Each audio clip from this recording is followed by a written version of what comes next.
ஓம் ஸ்ரீம் ஹ்ரீம் க்ளீம் க்ளம் கம் கணபதயே வரவரத சர்வஜனமே வசமானாய ஸ்வாகாகா. உலகெங்கும் வாழும் கோல்டன் சான்ஸ் பக்தி என்பர்களுக்கு உங்கள் ஆத்மார்த்த ஜோதிடர் நங்கநல்லூர் டாக்டர் பஞ்சநாதனின் அன்பு வணக்கங்கள், வாழ்த்துக்கள். இப்போ புதன் கிரகம் நம்மளை கோடீஸ்வரன் ஆக்கிரும், குரு பகவான் நம்மளை கோடீஸ்வரன் ஆக்கிடுவார். அந்த கிரகம் நம்ம ஜாதகத்தில் எங்கே இருக்குன்னு பார்க்கணும்ல. நம்ம அந்த கிரகம் காட்டக்கூடிய தெய்வம் என்ன, எந்த வீட்டில் இருக்கோ அதுக்குரிய தெய்வத்தை நம்ம வீட்டு பூஜை அறையில் படமாக வைக்கணும். உதாரணமாக இப்போ நமக்கு ஒரு குழப்பம் வருது. இப்போது சார் புதன் எப்படி இருக்குன்னு பார்த்து தெய்வத்தை எப்படி நாங்கள் கண்டுபிடிக்கிறது அப்படின்னா அதையும் நான் சொல்கிறேன், குறித்து வச்சுக்கிடுங்க, உதவியாக இருக்கும். புதன் பகவான் மேஷ ராசியில் இருந்தால் ஏதாவது ஒரு பெருமாள் படத்தை வீட்டில் மாட்டி வைங்க, கோடீஸ்வரன் ஆயிடலாம். அதுவே புதன் பகவான் ரிஷபராசியில் உட்கார்ந்துருக்காரு வச்சுக்கோங்க, உங்கள் வீட்டு பூஜை அறையை அலங்கரிக்க வேண்டிய தெய்வம் மகாலட்சுமி.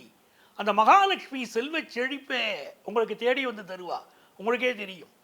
இப்போ அந்த புதன் பகவான் மிதுன ராசியில் இருக்காரு அப்படின்னு சொல்லிட்டா அதற்கு என்ன செய்யணும்னா கிருஷ்ணர் படத்தை வீட்டில் வைக்கணும். கிருஷ்ணர் அல்லது குருவாயூரப்பன் இந்த படத்தை வீட்டில் வைக்கணும். பொதுவாகவே ஒருத்தர் ஜாதகத்தில் 3ஆம் இடத்துல ஒரு புதன் கிரகம் உட்காருதுன்னா அவங்க கிருஷ்ணரை வழிபாடு செய்யணும். 9ஆம் இடத்துல புதன் பகவான் இருந்தால் அவர்கள் ராமரை வழிபடணும். இது ஒரு கணக்கு, ஜோதிட சாஸ்திரத்தில் ஒரு கணக்கு, சரிங்களா? இப்போ மிதுனத்தில் புதன் இருக்காருன்னா நீங்கள் கிருஷ்ணன் அல்லது குருவாயூரப்பன் படத்தை உங்கள் வீட்டு பூஜை அறையில் மாட்டி வைங்க. 4வது கடகராசியில் புதன் இருக்கார் அப்படின்னா ஸ்ரீரங்கநாதர். ஸ்ரீரங்கநாதர் இருக்கார் பாருங்க, ஸ்ரீரங்கநாதர், பாம்பனை மேல் பள்ளி கொண்ட அரங்கநாதன், அவருடைய படத்தை வீட்டில் மாட்டி வச்சிங்கன்னா செல்வ செழிப்பு மிக அதிகமாக இருக்கும். சிம்ம ராசியில் இருக்காருங்க புதன். அப்போ நான் என்ன சாமி படத்தை வைக்குது அப்படின்னா திருப்பதி பெருமாள். வாழ்க்கையில் வற்றாத பணவரவு வேணும் அப்படின்னு கேட்குற சாமி அந்த சாமி தானே. இன்னைக்கு வரைக்கும் கடனை அடைச்சிக்கிட்டே இருக்கார் பாருங்க, குபேரண்ட வாங்கின கடனை. அதனாலே அந்த திருப்பதி பெருமாளுடைய படத்தை நாம் வீட்டில் மாட்டி வைக்கும்போது நம்ம கடன் தொல்லையெல்லாம் விலகும், செல்வ செழிப்பு மிகச்சிறப்பாக இருக்கும். இது சிம்ம ராசியில் புதன் பகவான் இருந்தார். கன்னி ராசியில் புதன் பகவான் இருக்காருங்க எங்கள் ஜாதகத்தில். நாங்கள் என்ன சாமியை கும்பிடுறது அப்படின்னு கேட்டிங்கன்னா உங்கள் வீட்டில் விஷ்ணு துர்க்கை, துர்க்கையில் சிவதுர்க்கை விஷ்ணு துர்க்கை இருக்குது. இல்லை விஷ்ணு துர்க்கையுடைய படத்தை வீட்டில் நீங்கள் மாட்டி வச்சிங்கன்னா பூஜை அறையில் வச்சிங்கன்னா செல்வ செழிப்பு மிகச்சிறப்பாக இருக்கும். துலா ராசிங்க, அதில் புதன் பகவான் இருக்காரு அப்படின்னு சொல்லக்கூடியவங்க, துலா ராசியில் இருக்கக்கூடியவர்கள் புதன் பகவானுடைய அனுக்கிரகத்தை பெற நரசிம்மர் படத்தை வீட்டில் வைக்கணும். நரசிம்மர் வழிபாடு வீட்டில் செய்யலாமா அப்படின்னா துலா ராசியில் புதன் இருந்தால் நரசிம்மர் வழிபாடு நன்மையை தரும், செல்வ செழிப்பை அள்ளி தரும். இப்போ உங்களுக்கு விருச்சிக ராசியில் புதன் இருக்கார் உங்கள் ஜாதகத்தில் அப்படின்னா உங்கள் பூஜை அறையை அலங்கரிக்க வேண்டிய தெய்வம் வள்ளி தெய்வ யானை சமேத முருகப்பெருமான். நல்ல கேட்டுக்கிடுங்க, முருகப்பெருமான் மட்டும் நான் சொல்லலை, வள்ளி தெய்வ யானை சமேத முருகப்பெருமான்கிறேன். அப்படிப்பட்ட முருகன் படத்தை தான் மாட்டணும். மாட்டிட்டீங்கன்னா ஏன்னா நம்ம நோக்கம் செல்வ செழிப்பு வருது பாருங்க, அந்த செல்வ செழிப்பு உங்களுக்கு கிடைக்க ஆரம்பிச்சிடும்.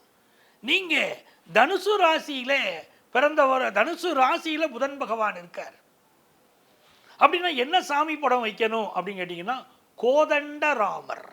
தனுசு தானே கோதண்டம், கோதண்டராமருடைய படத்தை வீட்டில் வச்சிங்கன்னா உங்களுக்கு செல்வ செழிப்பு, லட்சங்கள் கோடிகள் வாழ்க்கையில் எதிர்பார்க்குறீங்களே அந்த கனவு மைப்படுங்கிறான். அப்படிப்பட்ட அந்த படத்தை உங்கள் வீட்டு பூஜை அறையில் மாட்டி வைக்கணும். மகர ராசியில் புதன் பகவான் இருக்கார். மகர ராசிக்கு யோக கிரகமே சுக்கிர கிரகம் தான். புதன் உங்களுக்கு இருக்காருன்னா வாழ்க்கையில் நீங்கள் கோடீஸ்வரன் ஆவது உறுதி. மகர ராசியில் புதன் இருக்கக்கூடிய ஆட்கள் வாழ்க்கையில் உயர்ந்த நிலை எப்படியாவது வரும். ஐயா எனக்கு இன்னைக்கு வரலைன்னா நாளைக்கு வரப்போகுது, அவ்வளவுதான். எதிர்பார்த்து காத்திருக்கலாம். நீங்கள் உங்களுக்கு மகாலட்சுமி வழிபாடு செய்யணும். மகாலட்சுமி வழிபாடு நீங்கள் செய்ய செய்ய செல்வ செழிப்பு அற்புதமாக இருக்கும். கும்பராசியில் பிறந்தவங்களாக இருக்கீங்க, கும்பராசியில் புதன் இருக்கக்கூடியவராக இருக்கீங்க. அப்போ எந்த தெய்வத்தை வழிபடுவது அப்படின்னு கேட்டிங்கன்னா ஆஞ்சநேயர் வழிபாடு. உங்கள் வீட்டில் ஆஞ்சநேயருடைய படத்தை வச்சு அந்த சஞ்சீவி மலையை தூக்கிட்டு வரக்கூடிய ஆஞ்சநேயர் இருக்கார் பாருங்க, அந்த ஆஞ்சநேயரை தான் வைக்கணும். அவரை வச்சு வழிபாடு செய்து வரும்போது செல்வ செழிப்பு மிக சூப்பராக இருக்கும். எனக்கு மீனத்தில் புதன்க, புதன் நீச்சமாக இருக்குங்க, எனக்கு காசு பணம் வருமானா? நிச்சயம் காசு பணம் வரும். அதில் ஒரு ரகசியம் இருக்குது. மீனத்தில் புதன் நீச்சமாக இருந்தாலும் கூட மீனாட்சியை வழிபடணும். மதுரை தலம் தான் புதனுடைய தலம். அந்த மீனாட்சி தலம், அந்த மீனாட்சி அம்மனை உங்களுடைய வீட்டு பூஜை அறையில், அவள் பச்சை வண்ணத்தில் இருக்கக்கூடிய அந்த மீனாட்சி, அவளை உங்கள் வீட்டு பூஜை அறையில் வைத்து நீங்கள் வழிபாடு செய்து வரும்போது மிகப்பெரிய கோடீஸ்வரர்களாக வாழ்க்கையில் மாறுவீங்க. அவ்வளவு அற்புதங்கள் வரும். அப்போ இன்னொரு கிரகம், புதன் கிரகத்துக்கு சொல்லிட்டோம், குரு கிரகம். அந்த குரு கிரகம் நம்ம ஜாதகத்தில் அதன்படி தான் நமக்கு செல்வ செழிப்பு வரும்னு சொல்கிறோம். அப்போ குரு கிரகம் நம்ம ஜாதகப்படி எந்த வீட்டில் இருந்தால் நம்ம என்ன சாமி படம் வைக்கணும் அப்படின்னு சொன்னீங்கன்னா, மேஷ ராசியில் ஒருத்தருக்கு குரு பகவான் இருக்கார் ஜாதகத்தில் அப்படின்னு சொன்னால் அவர்கள் முருகனுடைய படத்தை வைத்து வழிபடணும். அதுவும் ராஜ அலங்கார முருகனாக நீங்கள் வழிபடணும். அப்போ ராஜ பதவிகள் உங்களை தேடி வருங்கிறாங்க. ராஜாவுக்கு சமமான வாழ்க்கை உங்களுக்கு அமையுங்கிறாங்க. அவ்வளவு செல்வ செழிப்பு உங்களுக்கு வந்து சேரும். ரிஷப ராசியில் ஒருத்தருக்கு குரு பகவான் இருக்கார் அப்படின்னு சொன்னால் குருவித்துறை, குரு பகவானுக்குரிய குருவித்துறை இருக்கு பாருங்க. குருவித்துறை குரு பகவானுடைய படத்தை வைத்து வழிபடுகிற போது செல்வ செழிப்பு, மனமகிழ்ச்சி, குடும்பத்தில் ஒற்றுமை எல்லாமே உங்களுக்கு கிடைக்குது. உங்கள் பிள்ளைகளும் கோடீஸ்வரராக ஆகக்கூடிய ஒரு அமைப்பு அதில் கிடைச்சிருது. மூன்றாவது, மிதுன ராசியில் குரு பகவான் உட்கார்ந்துருக்காரு. மிதுன ராசியில் குரு பகவான் இருக்கார் அப்படின்னு சொல்லிட்டாலே, மிதுன ராசியில் புனர்பூச நட்சத்திரமும் இருக்கு பாருங்க. அதனால ராமர் படத்தை வைத்து வழிபாடு செய்யணும். ராமர் படத்தை பட்டாபிஷேக கோலத்தில் அவர் இருக்கார் பாருங்க, அந்த படத்தை வச்சு வழிபாடு செய்யணும். அப்போ உங்களுக்கு செல்வ செழிப்பு வரும். அப்படி மிதுனத்திலே குரு பகவான் இருந்து ராமர் படத்தை வச்சு நீங்கள் வழிபாடு செய்கிறீங்க அப்படின்னு சொன்னால், ஒவ்வொரு நவமி என்றும் உங்கள் வீட்டில் பானகம் கரைத்து அந்த பெருமாளுக்கு நைவேத்தியம் பண்ணணும். அப்போ செல்வ செழிப்பு வளர்ந்துக்கிட்டே இருக்கும். கடகராசியிலங்க ஒருத்தருக்கு குரு பகவான் இருக்கார், குரு அங்கே உச்சம். அவங்க என்ன சாமியை வச்சு கும்பிட்றது அப்படின்னு கேட்டிங்கன்னா, ஆதிசேஷன், ஆதிசேஷனுடைய படத்தை வைத்து வழிபடுகிற போது அப்படி ஒரு செல்வ செழிப்பு, ஒரு கெத்தா நீங்கள் வாழற அமைப்பு எல்லாமே உண்டாயிரும். சிம்ம ராசியில் குரு பகவான் இருக்கு, நான் உயர்ந்த நிலைமைக்கு வர முடியுமா அப்படின்னா அண்ணாமலையாருடைய படத்தை வைக்கிறோம். நான் சிம்மம்னாலே மலை தான், அதுதான் நெருப்பு ராசி அப்படிங்கிறோம். அப்போது சிம்ம ராசியிலே குரு பகவான் இருக்கக்கூடியவர்கள் திரு அண்ணாமலையாருடைய படத்தை வைத்து வழிபாடு செய்கிற போது செல்வ செழிப்புங்க, ஒரு ஃபயராக வாழ்க்கை முன்னேறுதுங்கிறான் பாருங்க. மிகப்பெரிய அளவுக்கு வளர்ச்சியெல்லாம், பொருளாதார வளர்ச்சி அதில் ஏற்பட்டுரும். கன்னி ராசியில் குரு பகவான் இருக்கார். அப்போ நாங்கள் எந்த சாமியை கும்பிட்றதுங்க அப்படின்னா, கன்னி மூலை கணபதி அப்படின்னு சொல்கிறாங்க பாருங்க. கன்னி மூலை கணபதி, கணபதியுடைய வழிபாடு.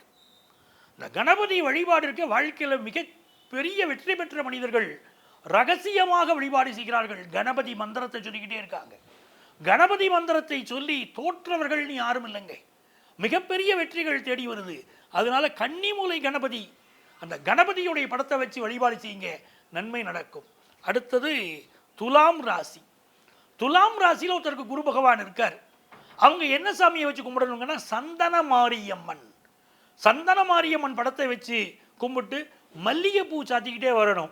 அப்படி வழிபாடு செய்கிற போது மல்லிகைப்பூ, ஒரு வேப்பன் தழை எப்போவுமே இருக்கணும், வேப்ப இலையை வச்சு கும்பிட்டுக்கிட்டே இருக்கணும். அப்படி சந்தன மாரியம்மனை கும்பிடும்போது டெய்லி முடியலைன்னா கூட வெள்ளிக்கிழமை வேப்ப இலையை வச்சு வழிபடுகிற போது செல்வ செழிப்பு வாழ்க்கையில் உண்டாகும்.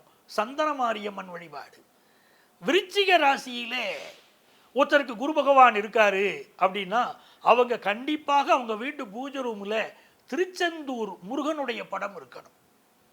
திருச்செந்தூர் முருகன் வழிபாடு தான் உங்கள் வாழ்க்கையில் செல்வ செழிப்பை கொடுக்க போகுதுன்னு அர்த்தம். தனுசு ராசியில் ஒருத்தருக்கு குரு பகவான் இருக்கார் வைங்க. தனுசு ராசியில் குரு பகவான் மிகப்பெரிய வளர்ச்சியை கொடுக்குறோம் அப்படின்னு சொன்னால் ஆஞ்சநேயர் வழிபாடு. ஏன்னா தனுசு ராசியில் தான் மூல நட்சத்திரம். ஆஞ்சநேயர் வழிபாடு செய்யுங்க, அப்போ உங்களுக்கு செல்வ செழிப்பு மிகச்சிறப்பாக இருக்கும். மகர ராசியில் குரு பகவான் இருக்கக்கூடியவர்கள் மச்ச அவதார பெருமாள், அது மச்ச நாராயண பெருமாள்ங்கிறாங்க. அந்த மச்ச நாராயண பெருமாளை நீங்கள் வழிபாடு செய்கிற போது, மச்ச அவதாரமாக வழிபாடு செய்கிற போதும் உங்களுக்கு செல்வச் செழிப்பு மிகச்சிறப்பாக இருக்கும். கும்பராசியில குரு பகவான் இருக்காருங்க ஜாதகத்தில். நான் கோடீஸ்வரனாக வழி சொல்லுங்க அப்படின்னா சேலம் ராஜகணபதியுடைய படம். ராஜகணபதி உங்கள் பக்கத்தில் இருக்காரு, அவரை நீங்கள் கும்பிட ஆரம்பித்தாலே ஜெயிச்சிடலாம். நீங்கள் வாழக்கூடிய இடங்கள்ல பக்கத்தில் ராஜகணபதி இருந்தால் அந்த ராஜகணபதியை வழிபட்டாலே கும்பராசிக்காரங்க மிகப்பெரிய வளர்ச்சி அடையலாம். அப்படி இல்லாதவர்கள் கூட சேலம் ராஜகணபதியுடைய படத்தை வச்சு வழிபாடு செய்து பாருங்க, மிகப்பெரிய பொருளாதார வளர்ச்சியை நீங்கள் அடைய போறீங்க. மீன ராசியில் குரு பகவான் ஆட்சியாகவே எனக்கு உட்கார்ந்துருக்காருங்க. அப்போ நான் பெரிய ஆள் ஆயிடலாம்ல அப்படிங்கிறவங்க நிச்சயமாக நீங்கள் கோடீஸ்வரனாக ஆக முடியும். அதுக்கு நீங்கள் என்ன சாமி கும்பிடணும் தெரியுமா? காமதேனு. காமதேனுடைய படத்தை வச்சு நீங்கள் வழிபாடு செய்யும்போது உங்களுக்கு படிப்படியாக செல்வ நிலை வளரும், குடும்பத்தில் மகிழ்ச்சி வரும், ஒரு செல்வம் லட்சங்கள் கோடிகளாக புரளும் அப்படின்னு நம்முடைய சாஸ்திரங்கள் பேசுது. காமதேனுவை வச்சு வழிபடுங்க. அப்போ ஒரு வீட்டு பூஜை அறையில் எவ்வளோ ரகசியம் இருக்குது பாருங்க. நம்ம வீட்டு பூஜை அறை முதல்ல எந்த திசை பார்த்து இருக்கணும் அப்படிங்கிற அமைப்பு, கிழக்கு பார்த்தா மேற்கு பார்த்தா, அதில் ஒரு ரகசியம் இருக்குது. ரெண்டாவது, நம்முடைய சாமி சிலைகள் படங்கள் சுத்தமாக இருக்கணும், அழுக்கடையை விட்டுறக்கூடாது, வாசனை திரவியங்களோட வாசனையாக இருக்கணும் அந்த இடம். அதற்கு பிறகு எந்த கிரகங்களின் அடிப்படையில் நம்ம சாமி படத்தை வைக்கணும் அப்படிங்கிற ரகசியத்தை உங்களுக்கு சொல்லியிருக்கோம். இந்த ரகசியம் தெரிஞ்சிருச்சு பாருங்க, வாழ்க்கையில் பெரிய ஆளாயிருவீங்க. அதற்போக அந்த புதன் கிரகமும் குரு கிரகமும் அந்த அடிப்படையில் நீங்கள் சாமி படத்தை வைக்கும்போது செல்வ செழிப்பும் கோடீஸ்வரன் ஆவதும் உறுதிங்குது. நம்முடைய முன்னோர்கள் எடுத்து சொல்கிறாங்க, வாழ்ந்தவர்களுடைய வாழ்க்கையை பார்த்துட்டு தான் உங்களுக்கு நான் சொல்கிறேன். ஆக உங்களுடைய பூஜை அறையை இப்படி அலங்கரித்து பாருங்க. அதிர்ஷ்டம் தரும் பூஜை அறையாக உங்கள் வீட்டு பூஜை அறையும் குபேரனாகக்கூடிய வாழ்க்கையாக உங்கள் வாழ்க்கையும் அமையும் என்பது உறுதி. உங்கள் அத்துறை பேருக்கும் உங்கள் ஆத்மார்த்த ஜோதிடர் நங்கநல்லூர் டாக்டர் பஞ்சநாதனின் அன்பு வணக்கங்கள், வாழ்த்துக்கள். வாழ்க்கையாக உங்கள் வாழ்க்கையும் அமையும் என்பது உறுதி. உங்கள் அத்துறை பேருக்கும் உங்கள் ஆத்மார்த்த ஜோதிடர் நங்கநல்லூர் டாக்டர் பஞ்சநாதனின் அன்பு வணக்கங்கள், வாழ்த்துக்கள்.